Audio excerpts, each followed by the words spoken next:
Republicans in the Senate hated gold money and the plutocracy, ruled by the rich, that it implied. Although the senators assassinated Julius Caesar, gold money now had taken root, empowered by the very rich and the dictators they were able to buy with their gold. After Caesar's assassination, copper and brass were demonetized, taken out of circulation. The quantity of money was reduced by 90%. A deep depression set in. The average person had to sell his property just to buy basic necessities. The wealth of the nation was quickly concentrated into the hands of the richest Romans once again. Gone was the incentive to work hard and build a great nation for the common good. By 401 AD, Rome was sacked by the Visigoths, and humanity was plunged into the gloom of the Dark Ages. So, in Rome, we learned that with cheap government-issued money, the Roman Republic flourished, but under gold money, it perished. This controversy between cheap money and gold money continues throughout history and, as we'll see, is symbolized in part by the yellow brick road. Flash forward 7 centuries to 1100 AD in England. There were no banks like we think of them today. What served as banks were the goldsmiths, those who made their gold into gold coins. Although most people didn't understand it, these goldsmiths controlled the economy of the nation and thereby even the politics, even in a monarchy. By acting in concert, goldsmiths could either make money scarce or plentiful. When they made their gold money plentiful, the economy of the nation flourished. When they made their gold coins scarce, a depression set in, and they could buy up assets for pennies on the dollar. About 1100 AD, King Henry I, the son of England's first Norman king, William the Conqueror, was low on gold money. A series of costly wars had depleted the royal treasury.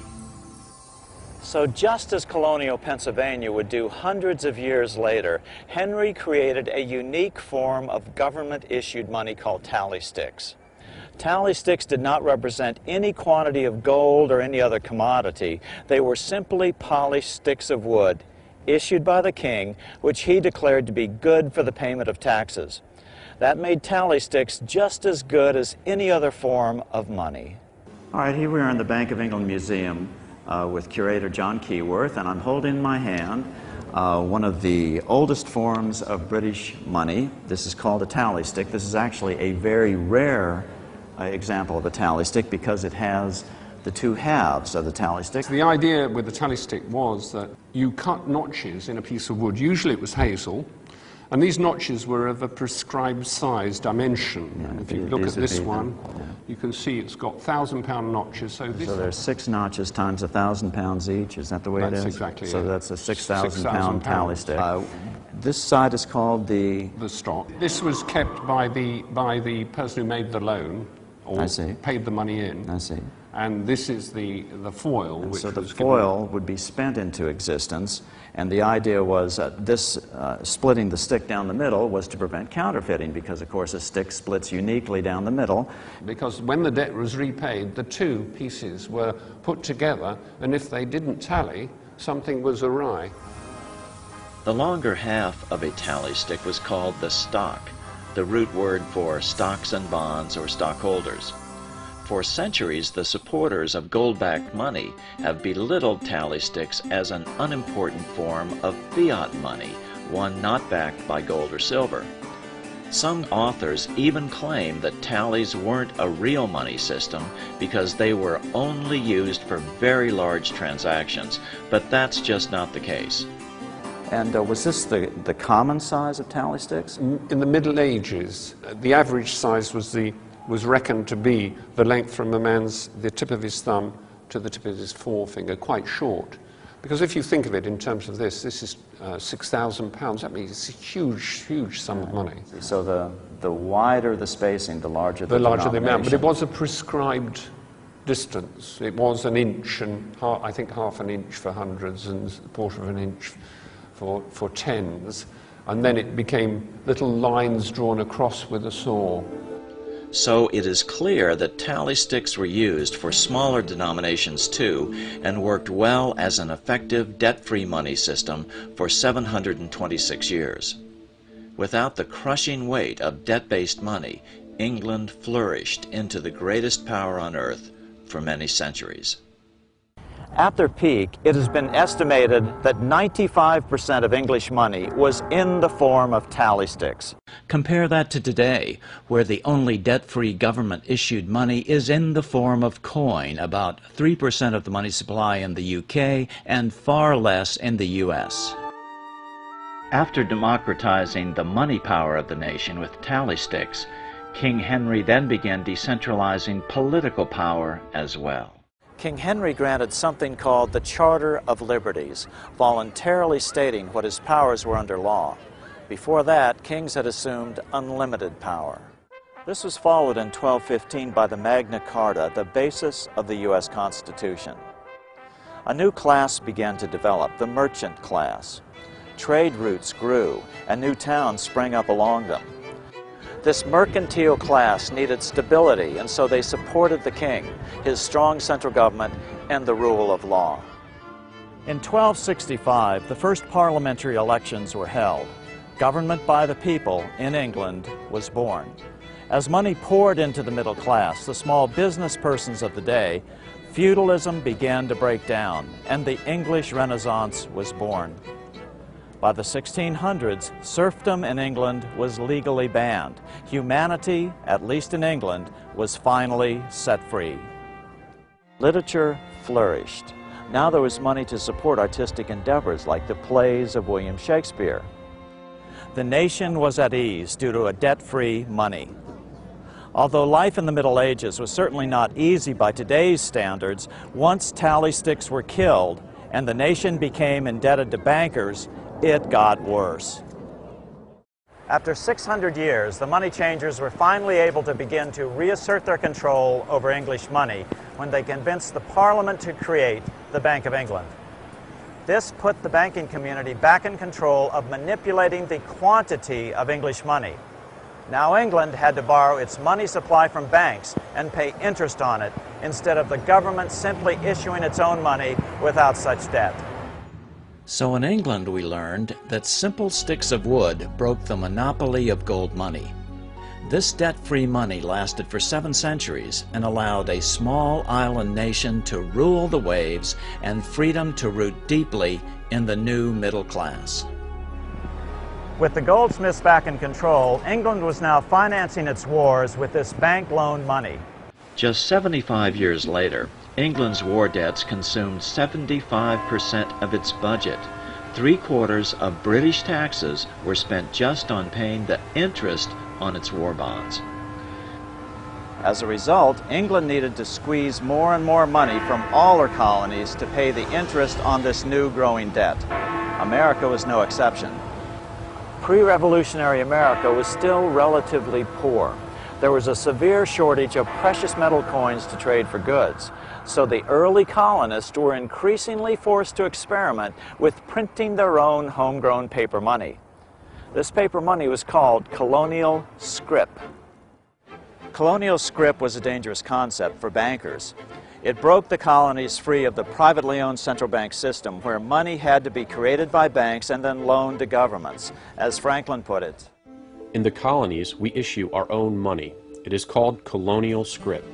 We control its purchasing power, and we have no interest to pay to no one." In 1764, the British Parliament passed the Currency Act. Again, it ordered all Americans to pay their taxes in gold or silver coin. For those who believe that a return to a gold-backed money is the answer for America's current monetary problems, look what happened to America after the Currency Act of 1764 was passed. As Franklin put it, "In 1 year, the conditions were so reversed that the era of prosperity ended, and a depression set in, to such an extent that the streets of the colonies were filled with unemployed." To Ben Franklin, this return to a gold money system was the basic cause for the American Revolution. The colonies would gladly have borne the little tax on tea and other matters, had it not been that England took away from the colonies their money, which created unemployment and dissatisfaction. Americans were mad and did everything they could to get around Britain's gold money system. In 1765, Parliament passed the Stamp Act, requiring that every item sold had to have a stamp placed on it indicating that a tax had been paid on that item and paid in gold. This is what drove America to open revolt. Do you understand what that means? Without gold, you could literally buy or sell nothing. Why? Because the British had successfully forced the colonies to pay for everything using only a precious commodity, gold. This is the very definition of the word plutocracy, rule by the rich. These people that deal with gold and silver only have never spent 1 minute of actually trying to figure out how it worked in history, how it would work in real life, and the only way they can support their gold theories is they just treat it as religion and said, we don't have to understand it, we just know that that's God's money and it'll work, and that's not true. By the outbreak of the Revolution in April 1775, the colonies started printing a new form of paper money to finance the war. It was called Continental Currency because, unlike colonial scrip, it was the first issued by the new central government. Continentals worked great at first, but then the British started counterfeiting it massively, sending it to America literally by the bale. By the end of the war, the currency was virtually worthless. As George Washington lamented, a wagon load of money will scarcely purchase a wagon load of provisions. Earlier, colonial scrip had worked because just enough was issued to facilitate trade and counterfeiting was minimal. In other words, the quantity was controlled by the government that issued it. Gold bugs today try to claim that because paper money didn't work during the Revolutionary War, it shouldn't be used today. But keep in mind, it doesn't matter what backs your money. All that matters is who controls its quantity. Will it be your elected officials, or will it be some unelectable banker? Colonial paper money before the Revolution had worked so well that the Bank of England had Parliament outlawed and forced America to use only gold money, gold which they controlled. In our next stop on the Yellow Brick Road, which represents the banker's gold money system, we find how the curse of the privately owned central bank first came to America. In 1781, towards the end of the war, the Continental Congress met here in Philadelphia. They pondered what to do about their grave financial situation. The money was so worthless that people papered their walls with it. Congress finally agreed to give a group of bankers a monopoly on creating U.S. money by loaning it to the government. It was the first privately owned central bank. The plan, of course, was modeled on the Bank of England. The new bank would be called the Bank of North America. It would be the first of a string of controversial, privately owned central banks, which Congress would charter, then in the face of public outrage, uncharter over the years. 4 years later, in 1785, the value of the new currency had plummeted. Inflation was rampant. Prices had risen by 72%. So, after a stiff battle, Congress killed this, the first privately owned central bank in America. 2 years later, when it came time to write the Constitution in 1787, many of the delegates did not remember how well America's government-issued paper money had worked in Pennsylvania. They were still stung by the inflation of the Bank of North America and the hyperinflation during the Revolution, primarily caused by British counterfeiting. Strangely, the Constitution allows the federal government to borrow money, but is silent on the federal role in printing paper money, known in the language of the day as emitting bills of credit.